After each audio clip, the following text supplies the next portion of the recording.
Ahora.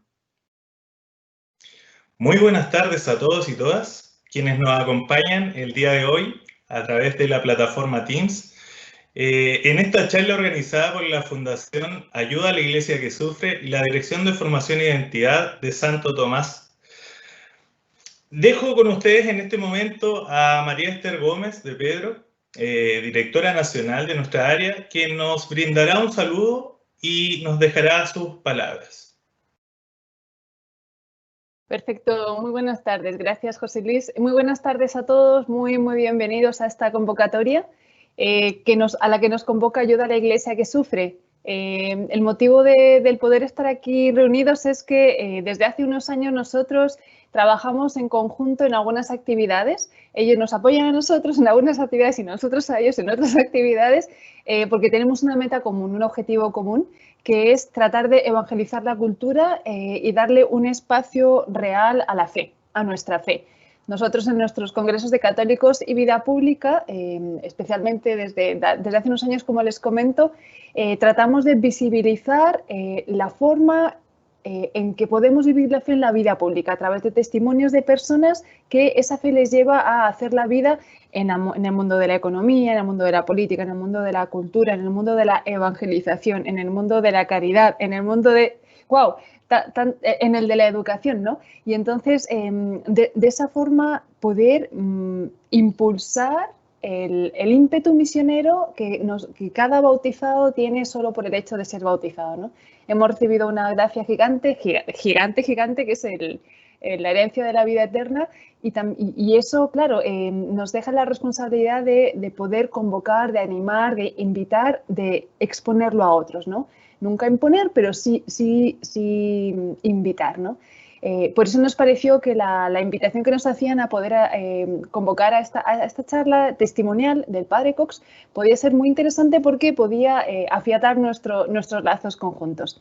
Desde el área de formación e identidad, en la que estamos a nivel nacional, ciertamente, ¿no? De Arica a Punta Arenas, nosotros somos los encargados de la formación valórica, de nuestro sello tomista y de inspiración católica cristiana, ¿no? Entonces, por eso es que formación e identidad es el área como más cercana a lo que estamos haciendo ahora.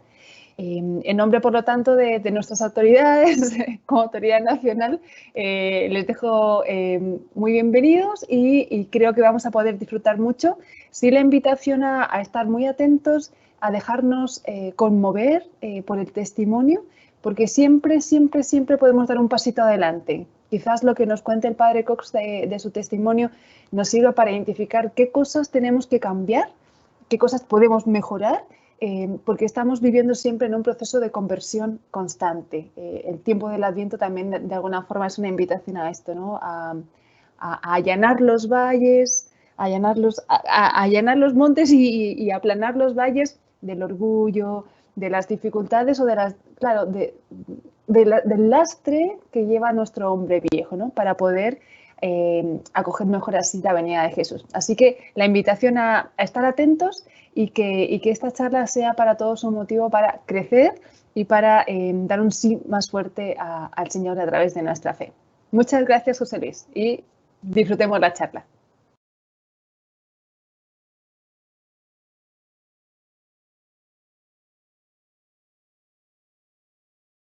Bien. Muchas gracias, directora, por sus palabras. Bueno, reiterar lo que mencionó la directora, el cordial saludo a la distancia a nuestro expositor, el padre Joan Cox, quien desde Ecuador nos presenta el tema cómo vivir la fe en un país dividido. Y él nos brindará el diálogo reflexivo frente a los momentos que vivimos hoy en día como sociedad. Para profundizar más y presentar a nuestro expositor, dejamos a Loreto Prado, quien es la periodista de la Fundación Ayuda a la Iglesia que Sufre, quien le dará el vamos a nuestra charla. Loreto. Muchas gracias, José Luis.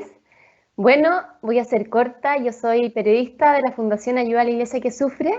Les voy a presentar, tengo el honor de presentar al padre Giovanni Cox, una gran persona que conozco y conocemos en la Fundación personalmente. Hemos seguido su camino en estos últimos años. Él es chileno, muchos de ustedes se podrán identificar con él porque él es de Vicuña, de la zona de muchos de los que nos van a escuchar, y además él también fue alumno de la Universidad Santo Tomás. Así que muy cercano a ustedes, pero con una historia y un testimonio muy potente. Él estuvo 13 años de misión en Centroáfrica, en el corazón de África. Él fue ordenado sacerdote, entre medio, él siempre dice que es en el fondo, era el único blanco, entre medio de todos los seminaristas africanos, fue ordenado sacerdote y la realidad que le tocó vivir, él conoció muy de cerca esta iglesia misionera, esta iglesia que acompaña, esta iglesia que consuela en Centroáfrica, en uno de los países más pobres del mundo, que ha estado estos últimos años sumergido en una guerra civil que ha tenido su población, o sea, el padre les va a contar más detalles, a él le tocó huir, ser refugiado, a él le tocó también intervenir en muchos conflictos, y muestra también cómo es la mano de Dios entre esta división, y cómo es la mano de Dios que consuela y que acompaña a toda esta gente a través de personas como el padre Giovanni, que son misioneros, sacerdotes y religiosas que están en esos lugares donde nadie más está. Bueno, padre, lo dejo a usted. Le doy la palabra.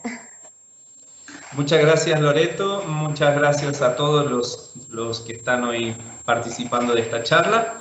Ya me han presentado. Muchas gracias por la presentación. Sí, fui alumno del Instituto Santo Tomás de La Serena antes de entrar al seminario, ya hace muchísimos años. Entonces, soy ex alumno de esta institución y créanme que me ayudó bastante la carrera que yo elegí. Yo elegí la carrera de servicio social y luego ya me fui al seminario y gracias a los conocimientos pues pude trabajar también en algunos proyectos sociales en República Centroafricana.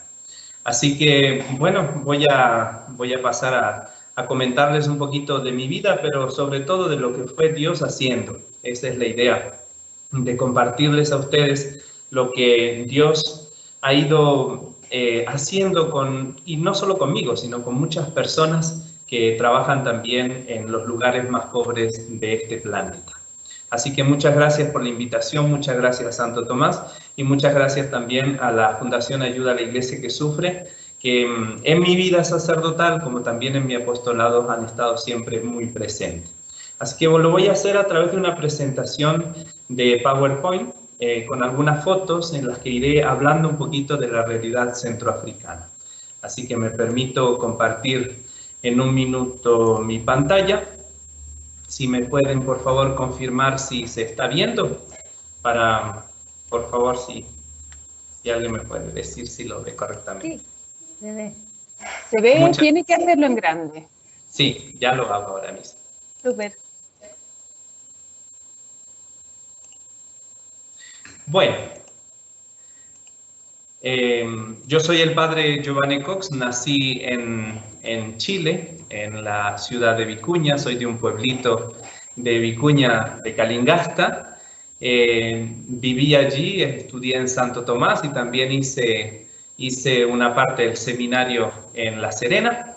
Y luego pues me picó el bichito de la misión. Me vine por aquí, por Ecuador, estuve trabajando muchos años en América Latina como misionero laico, hasta que me fui a República Centroafricana. Y les quiero hablar de este país. Cuando uno dice República Centroafricana, bueno, a mí me pasó la primera vez que me hablaron de esto, pues es saber dónde queda, qué es, porque si es como estar hablando de África Central. No, es un país y vamos a hablar de este país. Aquí está América, nuestro querido Chile, tan complicado en este tiempo, y me tocó irme a este continente, África. Ustedes saben que África tiene 54 países, 54 países de distinta, podríamos decir, cultura, y en sus propios países hay infinidad de culturas. Y me tocó irme a este país en medio del África que se llama República Centroafricana. Tiene ahí sus fronteras. Como ven, es un país enclavado, es pequeñito en medio del África con 4 millones de habitantes. Según la ONU, fluctúa entre el primero y el quinto país más pobre del mundo. La gente vive con menos de $1 por día.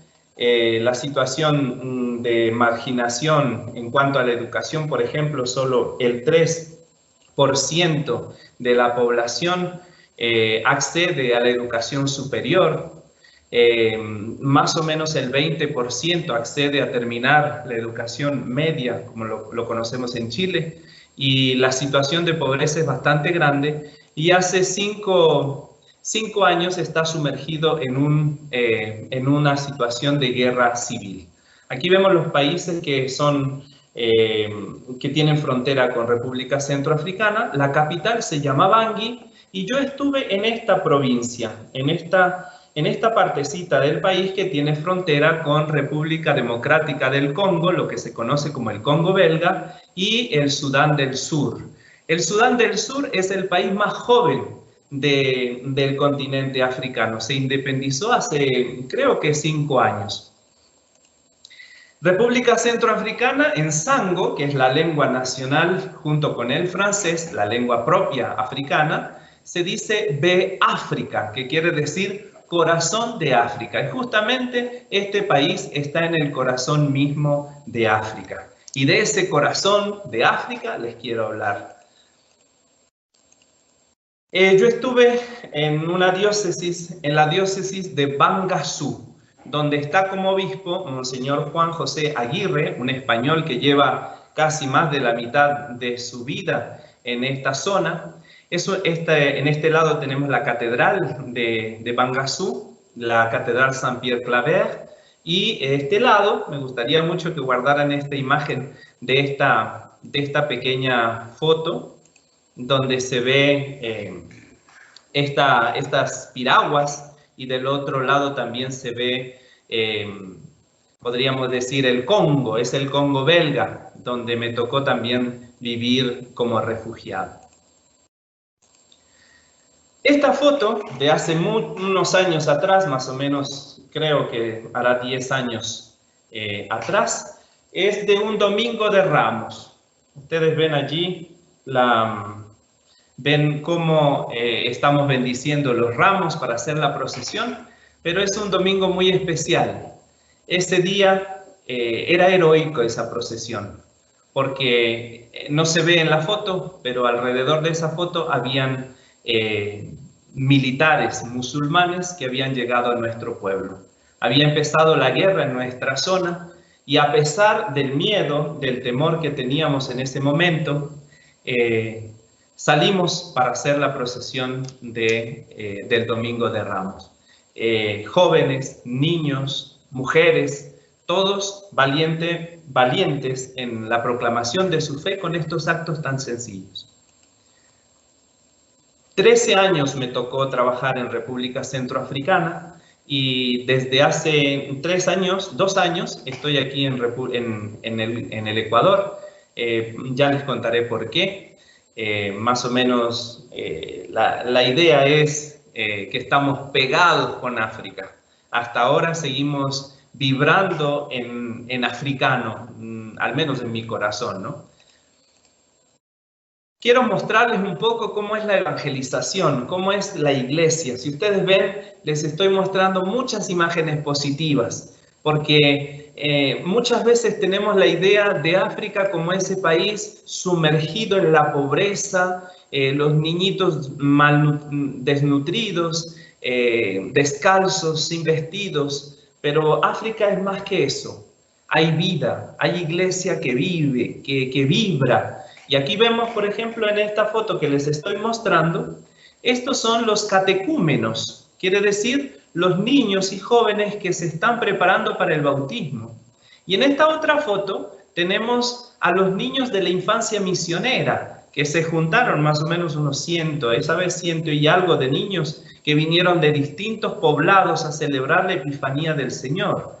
Una iglesia que vibra, una iglesia joven, una iglesia que, aunque son el 3% de la población, vive de la fe y sabe comprender la fe de una manera súper viva, a pesar de estar viviendo entre la vida y la muerte. Esta foto es muy particular porque yo llegué a esta zona, donde es hoy la parroquia del Espíritu Santo de Bema. Cuando me enviaron allí recién ordenado, antes incluso de llegar, de ordenarme diácono, me mandaron a este sector donde no había ningún sacerdote fijo. Era un sector en que se hacía misiones una vez por año.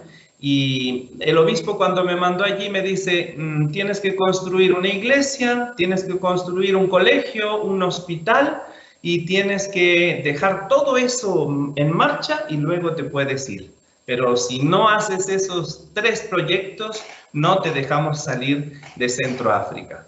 Con 8 años de trabajo, gracias a Dios, lo digo porque lo hizo Dios, no lo hice yo, logramos construir esos 3 proyectos, grandes proyectos. Pero esta foto es muy particular porque a mí me recuerda una situación muy personal que yo viví. Ustedes ven que esta iglesia está medio construida y había que ponerle el techo a esta iglesia. Nosotros habíamos hecho los tijerales. Todo lo que ustedes ven aquí se construye a mano.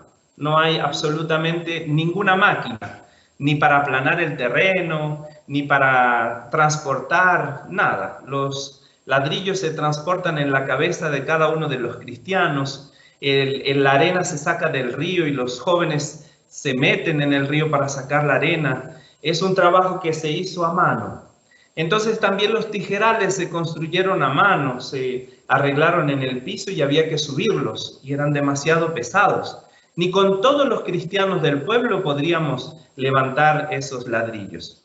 Hice la convocatoria un día domingo en la misa y dije el lunes vamos a levantar el techo, lo tenemos que hacer. Los cristianos me dijeron, padre, así vengamos todos, no vamos a poder porque es muy pesado. Yo les dije, bueno, esperemos que Dios nos ayude, pero vamos a estar allí. Ese día estábamos los cristianos y un ratito después llegaron los protestantes, llegaron los musulmanes, llegaron la gente de todas las sectas habidas y por haber en ese pueblo y nos ayudaron a poner el techo de la iglesia.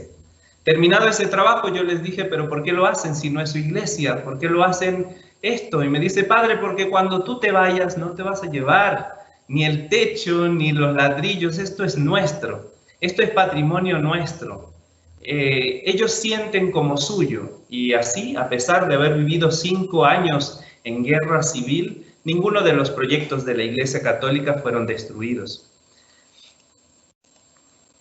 Y se construye, como les decía, esta iglesia viva. No es solamente la construcción, esos ladrillos representan gente, representan esfuerzos, representan a todos esos niños y jóvenes que nos ayudaron a levantar esos proyectos, que son los de ellos. Este es uno de los más queridos proyectos míos, el primero. Digo mío porque lo hago parte mía, pero no es mío porque es de ellos. El Colegio San Francisco Javier. Era el único colegio en 30 kilómetros a la redonda. Ahí recibía yo alumnos de todo tipo, de distintos pueblos. Caminaban 7, 8, 10 kilómetros para poder terminar su secundaria.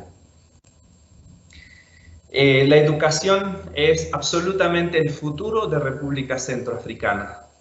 La guerra ha sido causa de la falta de educación, porque muchos políticos, muchas personas manipulan a los que no saben leer, a los que no saben escribir, a los que no pueden comprender más allá de lo que ven de su realidad circundante, ¿no? Luego construimos esta escuela, que lamentablemente no la vi funcionar, pero sí logramos construirla, la Escuela Santa Teresita del Niño Jesús, que estaba al ladito del Colegio San Francisco Javier, bien misionero con los nombres y todo. Estos proyectos eran parte de mi vida. Imagínense ustedes un cura recién ordenado, con proyectos en la mano, con ayuda que venía, con gente que trabajaba y con comunidades cristianas súper vivas. Pero llega lo más terrible en África, la guerra. Me tocó vivir la guerra. Conocí lo que significa la guerra en un país donde no hay seguridad de nada, donde no hay posibilidades de que el ejército intervenga o que de las fuerzas multinacionales puedan poner la paz. Este es el patio de mi casa. 2 grupos en República Centroafricana se confrontaron, los musulmanes y los no musulmanes. Esto que ven aquí son los no musulmanes. Lo ven ustedes con un montón de collares en el cuello. Esos son amuletos. Quiere decir que estas personas son podríamos decir, animistas, creen en los espíritus, pero también se mezcla con las creencias cristianas. Y ellos sembraron la desolación en todos los pueblos, en cada uno de los pueblos de mi parroquia. Estos eran los restos de las casas después del paso de estos bandoleros. Las consecuencias de la guerra fueron muy terribles. Estos son todos pueblos después de mi huida. Yo les dije, pongan atención en una foto muy linda en la que se ven las piraguas, ¿no? Esos botecitos hechos de tronco, y del otro lado el Congo. A mí me tocó huir 2 veces de la guerra. La última vi quemarse estos pueblos y para mí fue algo súper fuerte, humanamente vivido. Nunca pensé que me iba a transformar la vida hasta lo más íntimo de mis entrañas. Yo me creía superhéroe, yo me creía el mejor cura del mundo porque estaba llevando adelante proyectos maravillosos que me llenaban el alma. Pero había un proyecto que era el de Dios y el que quería Dios que yo también aprendiera. Cuando nos tocó huir de la guerra, todo el pueblo se fue al otro lado de la ribera, del lado del Congo. Gracias a Dios no mataron a ninguna población civil, solamente se mataron entre ellos los 2 grupos que se afrontaban. Y mi piragua fue la última que atravesó. Yo veía el humo de atrás, no sabía qué era lo que se quemaba, pero yo pensaba, dentro mío, pensaba y decía, esto se terminó. ¿Qué estoy haciendo acá en medio del África yo solo? ¿Para qué sirvió tanto esfuerzo? Y cuando yo llegué al Congo y estaban los cristianos y la gente del pueblo, me recibió, me abrazó y me dijo, Padre, qué bueno que estás con nosotros. Esas palabras marcaron mi vida hasta el día de hoy, porque entendí que yo estaba allí no para construir proyectos y construir cosas, sino estaba para ser padre. Y aprendí lo que significa ser padre y entendí que esa era mi misión. No tanto los proyectos sociales, sino ser padre. Padre de ese pueblo. De todas maneras, la sensación, los sentimientos en ese momento eran de sentirme padre, pero de hijos a quienes no podía ayudar. Igual me sentía solo en medio de la situación de guerra que estábamos viviendo. Y por esas cosas de la vida, por esas yo digo que el creador de WhatsApp se va a ir al cielo quizás solamente por esto, pero en ese momento me pude conectar al internet cuando yo estaba en el Congo y recibo un mensaje de una persona de ayuda a la iglesia que sufre, que me manda a decir, hola padre, soy Magdalena Lira, soy de la iglesia que sufre, de ayuda a la iglesia que sufre, de la fundación, y sabemos por un amigo que tú eres chileno y que estás en República Centroafricana. Fue el mensaje que yo necesitaba. No saben cómo me ayudó a poder decir lo que yo estaba viviendo. Decirle, no, estoy refugiado, huí al Congo, estoy en una situación, no saben lo que estamos viviendo. Me dio la oportunidad de decir todo lo que yo estaba viviendo en ese momento. Y luego ella me dijo una sola palabra que también en la sencillez de la experiencia de Dios me dice, Padre, estamos rezando por ti, estamos pendientes de tu situación y vamos a ver qué podemos hacer. El hecho de que me digan, ¿sabes qué? En el otro lado del mundo, allá en América, de donde tú saliste, hay gente que está rezando por ti, fue como una fuerza de oxígeno que necesitaba en ese momento. Y sentí que la iglesia es una, que la iglesia trabaja para la unidad, que hay una cadena de amor, que es lo que une a todos los cristianos, y que estaba en ese momento alimentando en mi vida lo que yo necesitaba. Por esas cosas de la cadena de amor, este mensaje fue llegando también a otros lugares. Ayuda a la Iglesia que Sufre fue fundamental en ese momento para mí. Esta foto que les estoy mostrando es uno de los proyectos que ellos llevaron adelante. Lo que ustedes ven aquí era un campo de refugiados en la diócesis de Alindao, en República Centroafricana, donde murieron centenares de personas, cristianos, quemados. Murieron allí, entre ellos un sacerdote. Ayuda a la Iglesia que Sufre hizo una campaña para ayudarles a ellos a poder reconstruir su campamento de refugiados.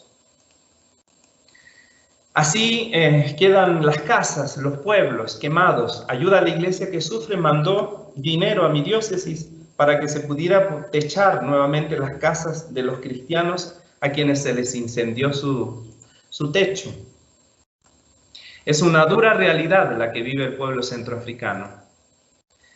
Y por el otro lado, porque la guerra lleva consecuencias para los cristianos, pero lo que ustedes están viendo aquí es el seminario menor de la diócesis de Bangassou. Este seminario, donde estudiaban jóvenes para ser sacerdote, se volvió en un campo de refugiados para los musulmanes hasta el día de hoy. Las salas, la capilla, todo lo que se utilizaba para la formación de los sacerdotes se convirtió en un campo de refugiados. También Ayuda a la Iglesia que Sufre pudo contribuir también al sostenimiento de este campo de refugiados, de musulmanes, tenidos por este obispo que les presenté al comienzo. Quiere decir que la guerra trae consecuencias nefastas para un lado o para el otro. No hay ningún vencedor, no hay ninguno que gane. En esa cadena de amor que empezó en el Congo cuando estaba refugiado, gracias a Ayuda a la Iglesia que Sufre, el mensaje llegó hasta el Vaticano. Me lo recuerdo como si fuera hoy, que yo estaba de refugiado un viernes y el Papa el día domingo, desde la ventana del Vaticano, decía: rezamos por nuestros hermanos en Centroáfrica que están viviendo una situación difícil. Quiere decir que la cadenita fue hasta el Papa. La Iglesia es universal y yo la estaba experimentando. El Papa no se quedó solamente con un mensajito y decir, bueno, rezamos por ellos, sino que se le ocurrió la gran idea del Jubileo de la Misericordia en el 2015. El 2015 el Papa hizo un jubileo extraordinario, se lo inventó. ¿Y saben dónde abrió la primera puerta de ese jubileo? Siempre se abre en Roma. El Papa quiso ir a abrir la puerta del Jubileo de la Misericordia en República Centroafricana. Allí lo recibimos, hicimos caminos para llegar hasta la capital. Yo estaba dentro de esta catedral cuando el Papa abría las puertas. Yo fui testigo de la acción del Papa en un país el más pobre del mundo. Vi cómo llegó hasta allí donde no había llegado ni el presidente de Estados Unidos ni el de Francia. La Iglesia trabaja allí y lo hace de una manera sencilla y sin hacer ruido. Y el Papa nos decía, pasen a la otra orilla. Imagínense ustedes escuchar del Papa decir, pasen a la otra orilla, cuando yo tuve que pasar esa orilla, cuando yo tuve la experiencia de pasar a la otra orilla. Lo mismo le diría a Chile hoy. Tenemos que pasar a la otra orilla. Tenemos que lograr también romper las barreras. Claro, la situación en Centroáfrica, el contexto es otro, pero la situación humana es la misma. Somos los mismos. Tenemos los mismos problemas, diferentemente el contexto, pero los problemas de división están en todos los países del mundo. Esta es la iglesia local, con todos los colores habidos y por haber y de todas las nacionalidades. En República Centroafricana los obispos son de distintos países y trabajan para el sostenimiento de la paz allí. La esperanza, ese es el punto fundamental que quisiera dejarles como mensaje antes de terminar esta ponencia. La iglesia es enviada a despertar esta esperanza en todas partes, especialmente donde es ahogada por condiciones existenciales difíciles, a veces inhumanas, donde la esperanza no respira, se sofoca. Necesitamos el oxígeno del Evangelio, el soplo del Espíritu de Cristo resucitado, que vuelva a encender los corazones. La iglesia es la casa en la que las puertas están siempre abiertas, no solo para que todos puedan encontrar acogida y respirar amor y esperanza, sino para que nosotros podamos salir, para llevar este amor y esta esperanza. El Espíritu Santo nos empuja a salir de nuestros recintos y nos guía hacia las periferias de la humanidad. ¿Y qué hago aquí en Ecuador? ¿Cuáles son las expectativas? Pues estas son las expectativas. Aprendí de África la solidaridad. No saben ustedes lo hermoso que es la solidaridad allí. Y estoy aprendiendo aquí en América Latina lo que es la inclusión. Y estas dos cosas me llevaron a preguntarme quiénes son los más pobres y excluidos en República Centroafricana.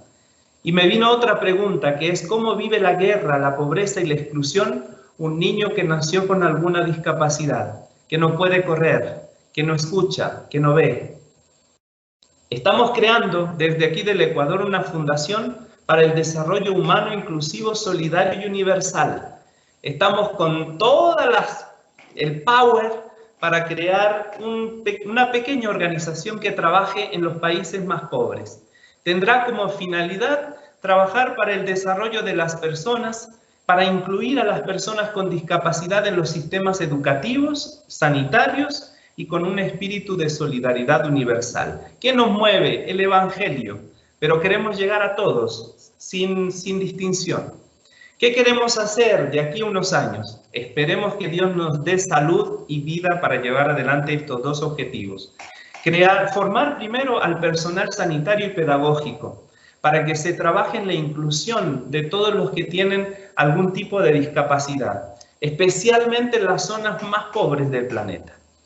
Y esto lo estamos haciendo entre africanos y americanos, y estamos uniendo fuerza. Y yo sé que cuento también con Ayuda a la Iglesia que Sufre, y si Dios quiere también con la Fundación Santo Tomás. Esperemos, ya largo la idea.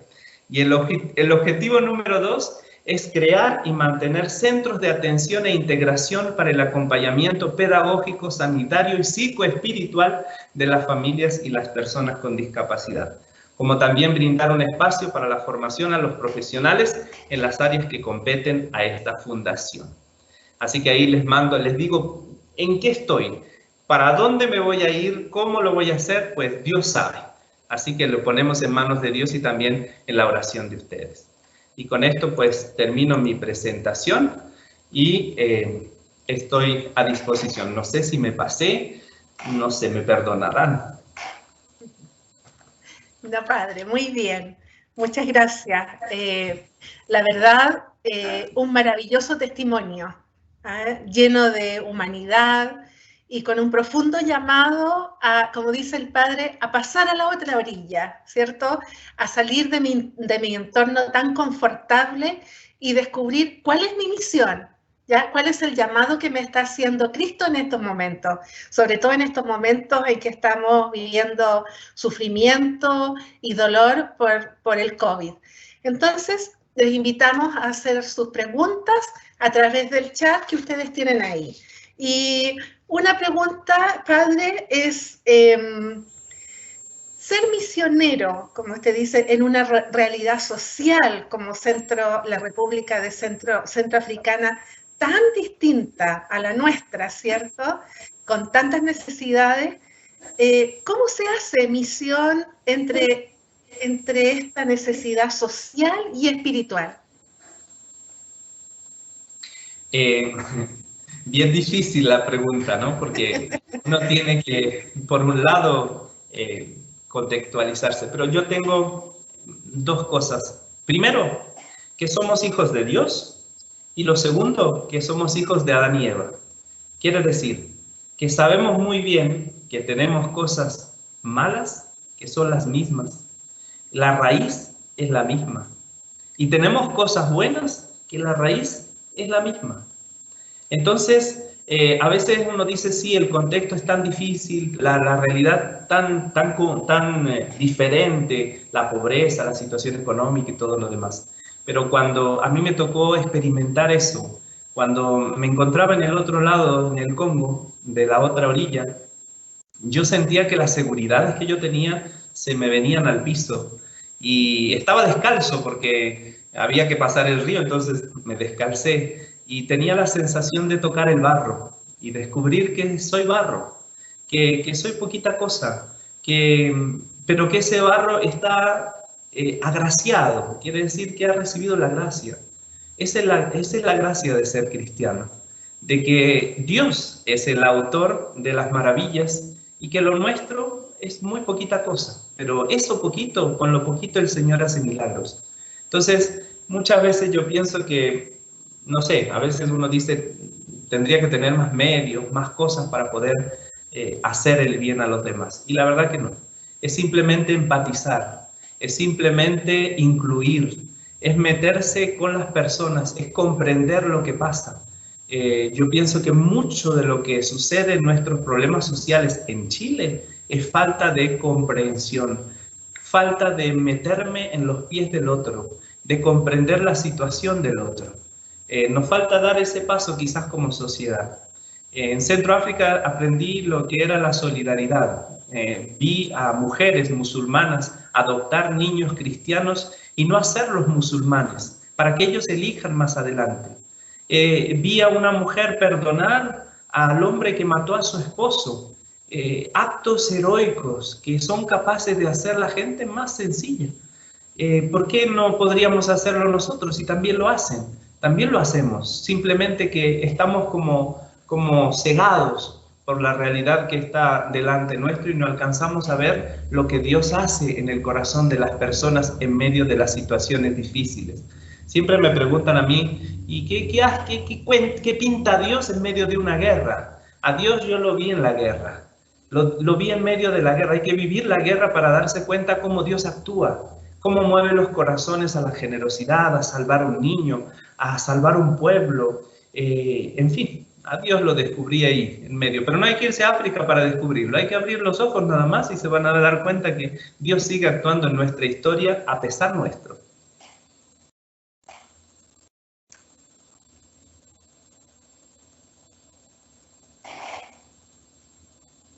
No escuchamos.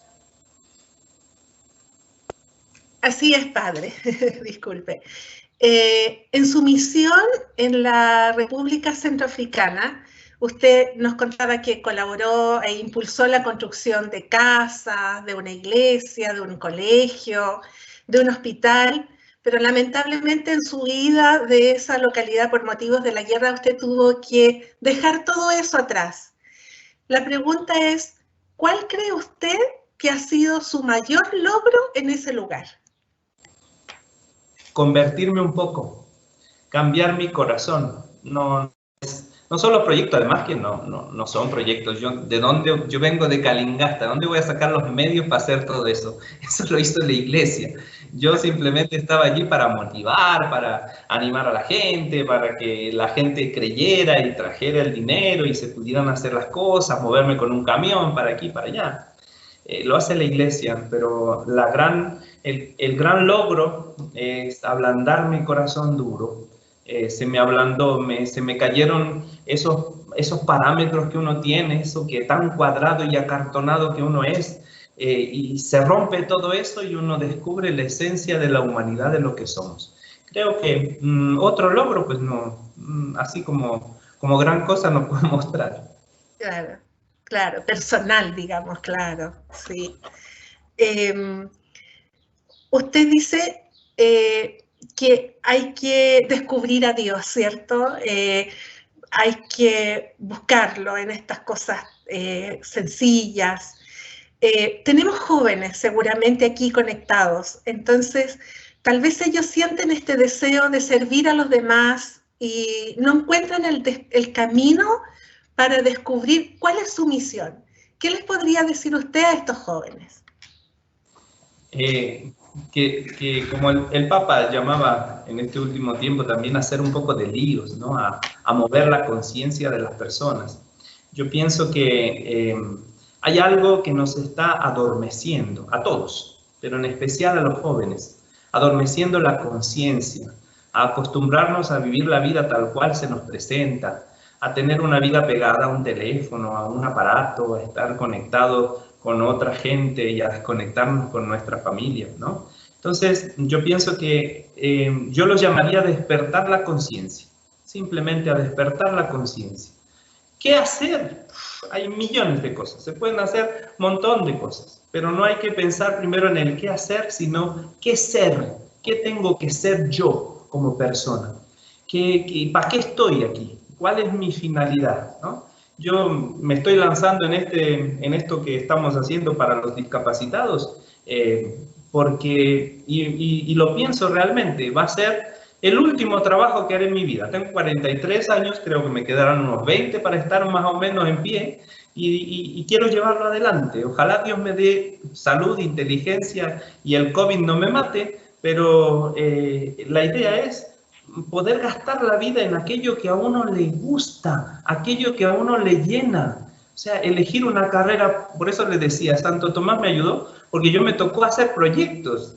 Me peleaba yo con la directora de carrera de Santo Tomás que me daba, ¿cómo se llama esto? De investigación social y nos decía cómo teníamos que hacer los proyectos, cómo teníamos... Yo decía, ¿para qué me va a servir? Después me sirvió. Y me sirvió mucho, así que muchas gracias también a Santo Tomás que me formó en algo. Bien, y como última pregunta, padre, yo sé que usted algo explicó ahí, pero desde Chile, desde Calingasta a la República Centroafricana, ¿qué lo llevó, me parece, a los 17 años?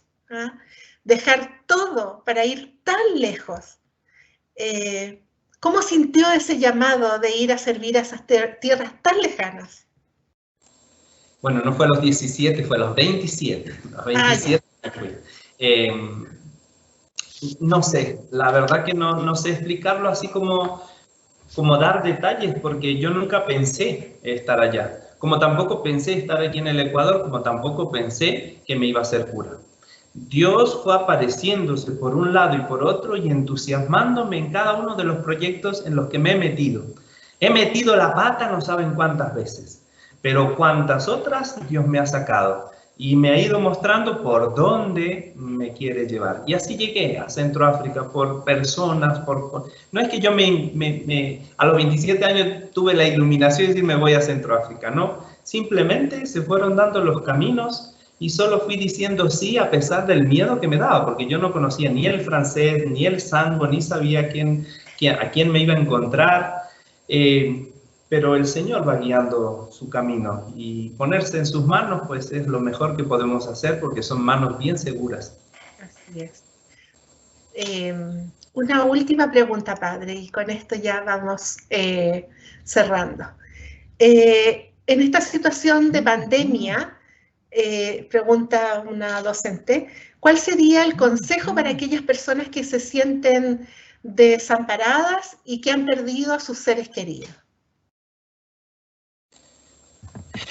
Mire, no hay palabras. La verdad que yo me ha tocado aquí en el Ecuador acompañar. Hace muy poquito me tocó ir a confesar a una familia que estaba ya con el virus. Tengo a un médico que está ahora internado en terapia intensiva. Se murió un médico amigo mío de Guayaquil que estaba muy entusiasmado con esto del proyecto y no hay palabras de consuelo.